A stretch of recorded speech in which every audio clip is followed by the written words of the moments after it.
Ruby Valley, Nevada, August 1889. The sun was a hammer, beating the alkali flats into a shimmering mirage. In a landscape defined by sharp angles, the rigid spine of the Ruby Mountains, the precise lines of new wire fences, the boxy certainty of clapboard cabins, one man was stubbornly, inexplicably, drawing a circle. Patchy Echevarria drove a wooden stake into the baked earth, tied a length of rawhide to it, and walked its circumference, dragging a sharp stone to score a perfect ring in the dust. This was to be his family's home. It would have no corners. The valley watched. Men accustomed to the satisfying geometry of the plumb bob and the framing square saw not innovation, but madness. Silas Croft, the valley's best carpenter, leaned against a wagon wheel, arms crossed. "There's no sense to it," he said to anyone who would listen. "You can't lay a joist on a curve. You can't run a stud. The man's building a well, not a house." Caleb Finch, whose farm abutted Patchy's meager plot, spat a stream of tobacco juice. "It's a sheep pen. That's what they build back in the old country. Fit for livestock, I suppose." The consensus was swift and merciless. The Basque was building a testament to his own foolishness. The most authoritative voice belonged to Ridley Garman. Garman wasn't a builder, but he was the valley's lumber broker, the man who supplied the raw material of civilization. He saw Patchy's growing ring of stones not as a curiosity, but as an economic threat. He rode his horse right up to the edge of the circle, the animal's hooves kicking up dust that settled on the carefully placed foundation stones. "Echevarria," Garman called out, his voice carrying the easy confidence of a man who dealt in numbers and straight lines. "Every board I sell helps this valley grow. It pays the sawyers at the mill, the freight haulers, the carpenters. It builds a town." He gestured with a gloved hand at the scattered stones Patchy had been hauling from the scree slopes for weeks.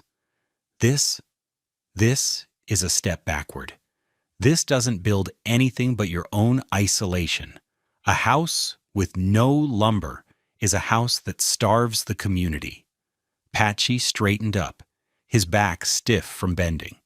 He was not a large man, but his hands were thick and calloused from a lifetime of working with stone and sheep. He looked at Garman, at the neat cabins shimmering in the distance, and then back at his circle. "This is for the winter," he said, his English clipped and heavy with the accent of his homeland. Then he turned, selected another stone, and fitted it into place with a quiet finality that ended the conversation. The mockery would last for the rest of the summer. The validation would have to wait for the cold. What did this Basque shepherd, a man who thought in curves and stone, understand about the geometry of survival that the masters of the square and saw had missed? The answer to that question is written in the unyielding laws of physics, a language that speaks most clearly in the heart of a brutal winter. If you stick with us, you'll learn precisely why a circle is warmer than a square, why corners are conduits for the cold, and how ancient wisdom can outperform modern convention. We promise you will look at the corners of your own home differently after this. Before we go on, please take a moment to subscribe and let us know in the comments. Have you ever stood in the corner of a room on a cold day and felt a distinct, persistent draft? You're not imagining it. Patchy Echevarria was not a carpenter. He was not a rancher, not a farmer, and certainly not an architect. He was an artisan, a shepherd, from the high pastures of the Pyrenees, a world away from the sagebrush plains of Nevada. His education hadn't come from books or blueprints, but from the granite bones of the mountains themselves. His hands knew the heft and balance of stone the way a sawyer knew the grain of wood. He had spent his youth building bordas, the small, circular dry stone huts that gave shepherds shelter during the fierce mountain winters. These were not homes.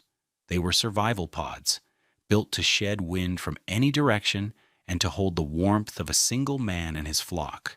He knew how to build a wall that breathed without leaking, how to lay a stone so it locked with its neighbors against the weight of the sky. It was a craft of patience and precision, a dialogue between man and geology. He had brought his wife, Mayday, and their two small children, Ander and Alara, to America, chasing the promise of land and opportunity. He found work, as many Basques did, in the vast and lonely enterprise of sheep herding. But the American frontier was a different beast than the mountains he knew. Here, progress was measured in sawn lumber and square nails. Tradition was a liability. Their first winter, the winter of 1888, was a lesson in the failures of that progress. They had rented a small, square cabin on the edge of town, built like all the others, a single-walled box of green pine boards hastily nailed together. It was a sieve for the cold. Patchy burned through his wages in the form of firewood, feeding a cast-iron stove that glowed red-hot but could not push the warmth more than a few feet into the room. The cold didn't just seep in, it dismantled the house around them. The cheap wallpaper, stiff with frozen paste, began to peel away from the walls in long, curling strips, exposing the dark wood beneath. The putty sealing the window panes became brittle as glass. One frigid morning, it simply cracked and fell out onto the sills in gray chunks, leaving rattling panes that Patchy had to stuff with rags. The most demoralizing failure was the water. No matter how long they boiled it, by the time Mété poured it over tea leaves in a ceramic mug, the liquid was already cooling. The tea steeped weak and pale in lukewarm water, a constant bitter reminder that they could not capture and hold the simplest of comforts: heat. The children were always cold, sleeping in their coats under a mountain of blankets, their coughs echoing in the frigid air.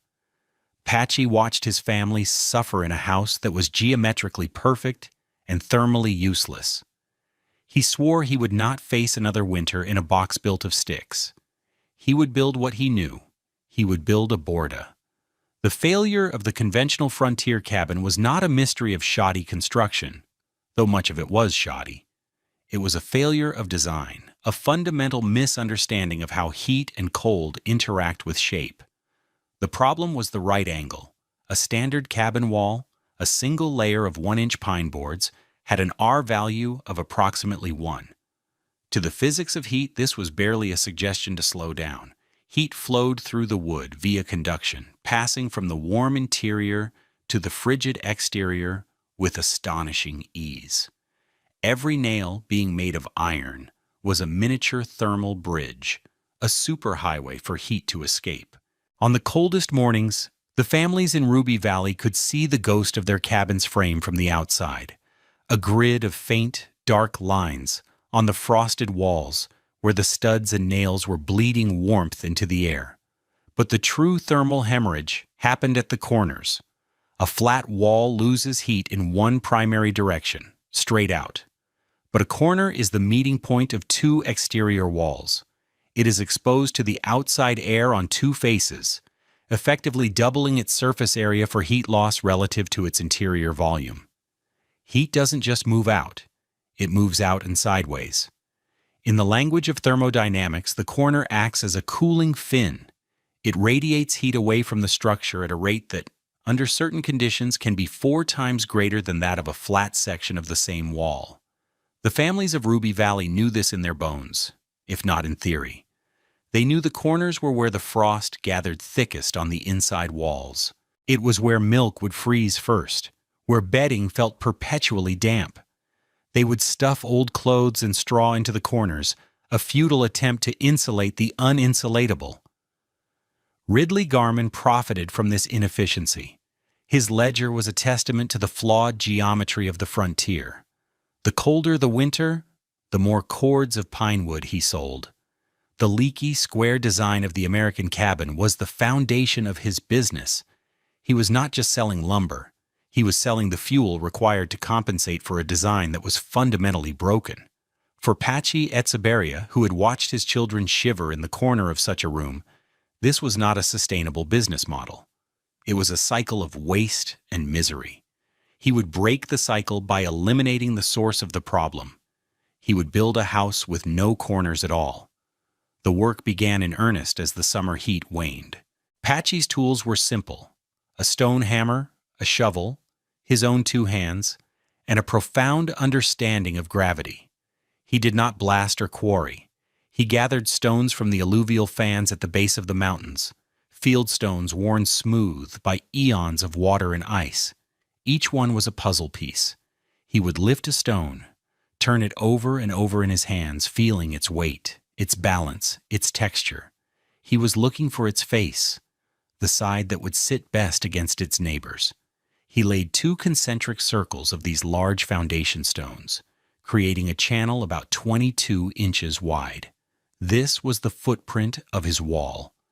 As he built upward, the technique became clear to the confused onlookers. He was building 2 separate walls at once, an inner and an outer skin. The outer wall was meticulously constructed, with each stone slightly tilted downward and outward to shed water. The inner wall was built with the flattest faces inward, creating a remarkably smooth and plumb interior surface. The gap between the 2 walls he filled with smaller stones, rubble, and dry soil. This was not just fill, it was the core of his design. This loose aggregate trapped countless tiny pockets of air. It was insulation. A 22-inch wall of solid stone would be a formidable thermal mass, but it would still conduct cold. A wall with a rubble and air core, however, was a thermal barrier. Silas Croft, the carpenter, came by one afternoon, unable to contain his professional curiosity. "I don't see how you'll set a roof on that," he said, gesturing to the top of the rising, circular wall. "There's no plate, no studs to nail the rafters to. It's just a pile of rocks." Patchy pointed to the top course of stones, which he was carefully selecting. They were long and flat, laid to span the full width of the double wall, effectively tying the inner and outer skins together. "The roof will sit on the whole wall," he explained. "Its weight will press down. It will hold the stones together." Ridley Garman made another visit, this time more pointed in his criticism. He saw the structure was not a temporary folly, but a serious endeavor. "You realize what you're doing, don't you, Etzeberria? If everyone decided to live in a rock pile, the mill would shut down inside a year. This town would dry up and blow away. We have an economy here, a system. You're opting out. It's selfish." Patchy paused his work, wiping sweat from his brow with the back of a dusty hand. He looked at Garman, his expression unreadable. "My family was cold," he said. It was the only explanation he ever offered. He turned back to his wall, fitting a heavy capstone into place with a soft grunt. The stone settled with a deep, satisfying thud that resonated with a permanence Garman's lumber-built town could not yet claim. Mayte watched the strange structure grow with a mixture of hope and trepidation. She had lived in a stone house in the Basque country, but this was different. "It looks like a great stone basket, Patchy," she said one evening. When he began laying the radiating log rafters for the conical roof, she amended her assessment. "Now it looks like a hat." He simply smiled. Over the rafters went a layer of cured hides, and over that, thick blocks of sod, cut from the meadow and laid like shingles, grass side up. By the first hint of autumn frost, the structure was complete. It looked less like a house and more like a natural feature of the landscape, a grassy hillock that had pushed its way up from the valley floor. The genius of Patchy's round cabin was rooted in 2 fundamental principles of physics that were as old as the universe itself. The first was the elegant efficiency of the circle. A circle encloses the maximum possible area for a given perimeter. This is not an opinion. It is a mathematical fact. Let's compare a square cabin to Patchy's round one, using the same amount of wall material. If you take 120 feet of wall, you can build a 30 by 30 foot square cabin. enclosing 900 square feet of living space.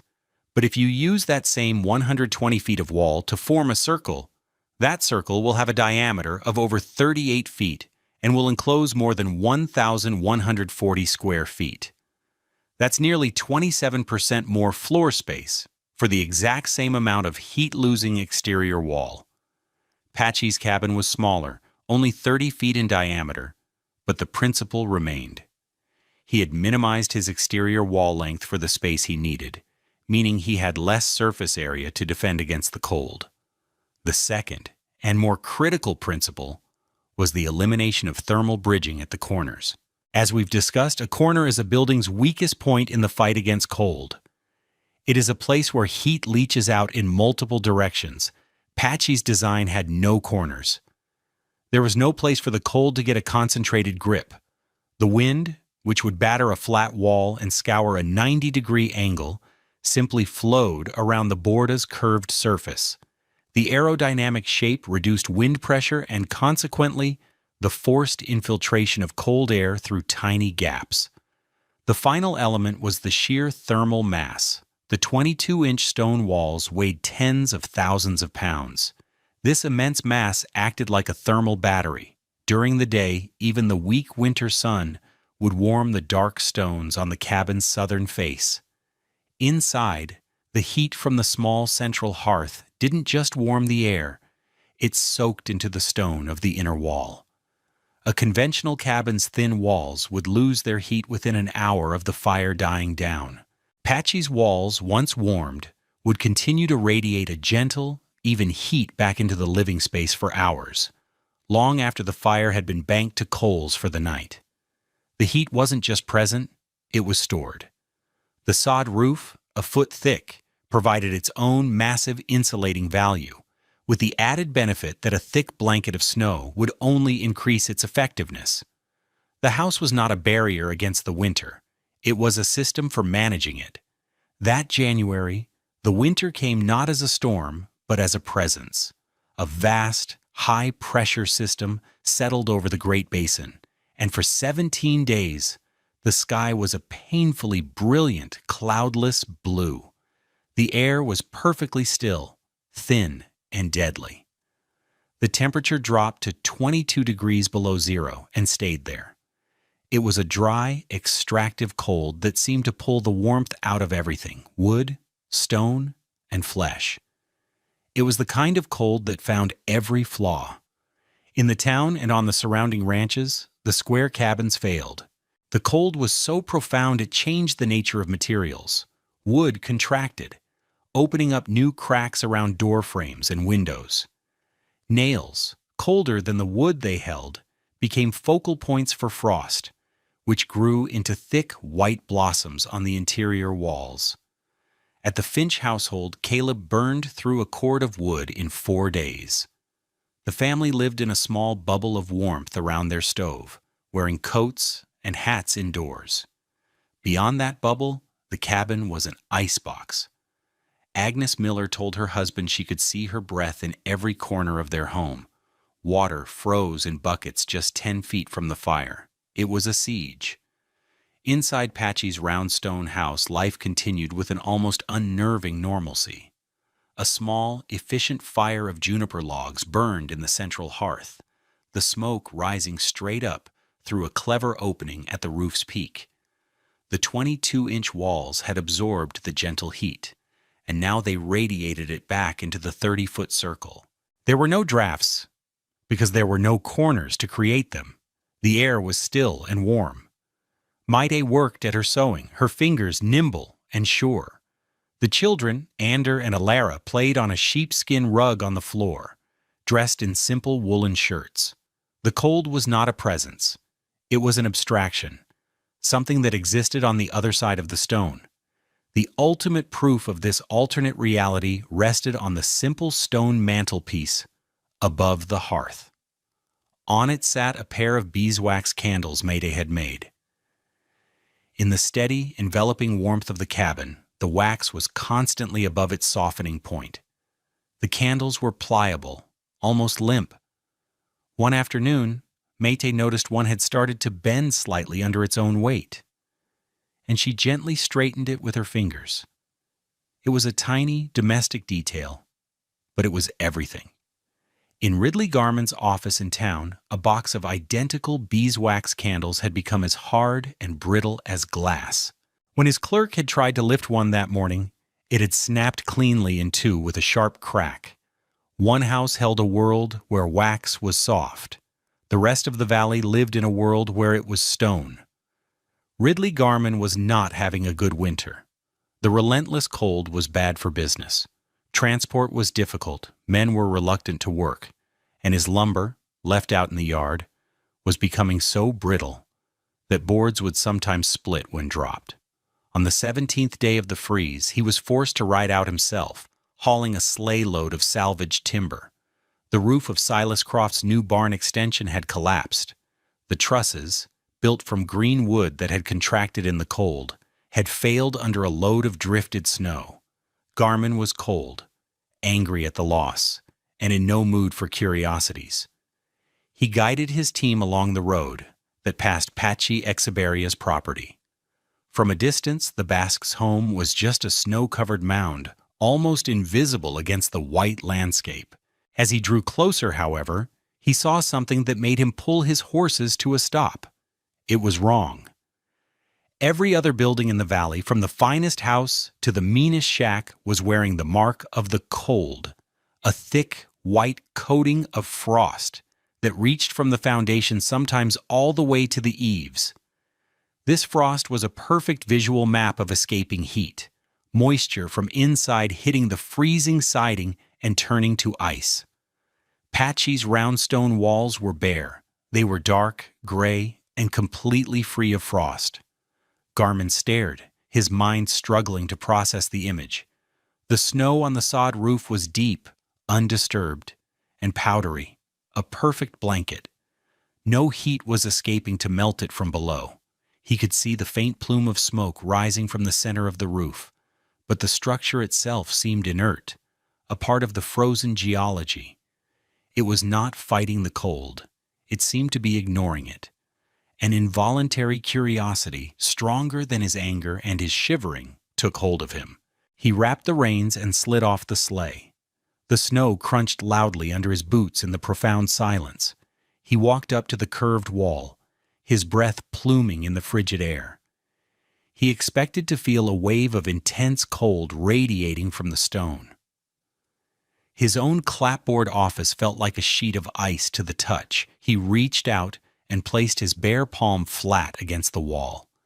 The sensation was shocking in its absence of shock. The stone was not warm, but it was not the biting, searing cold he had anticipated. It felt neutral, dead. It was the feeling of something with immense thermal inertia, something that the 17-day siege of sub-zero air had failed to penetrate. No heat was coming out. No cold was getting in. As he stood there, hand pressed to the stone, the simple hide-covered door opened. Patchy emerged, carrying a small wood-gathering axe. He saw Garman and did not seem surprised. He simply looked at the lumber broker, at his sleigh full of broken lumber, and then gestured with his head toward the open door. It was an invitation. Garman hesitated for only a second before stepping across the threshold. The transition was instantaneous and overwhelming. It was like stepping from January into June.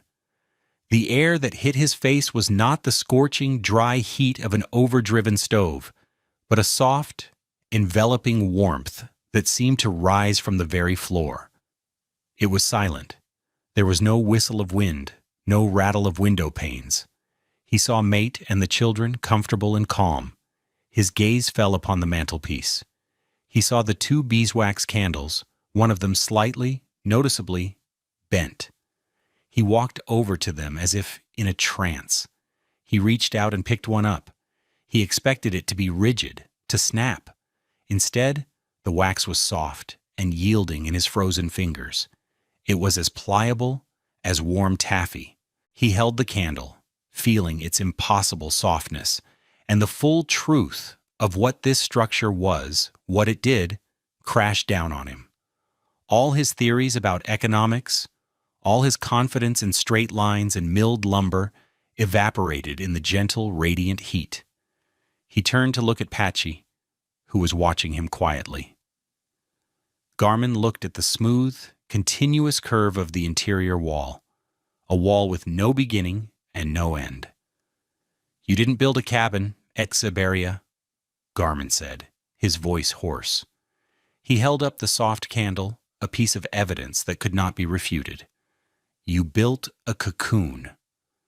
When the great cold finally broke, the story of the round stone house traveled through the valley, not on the wind of gossip, but with the authority of a sermon.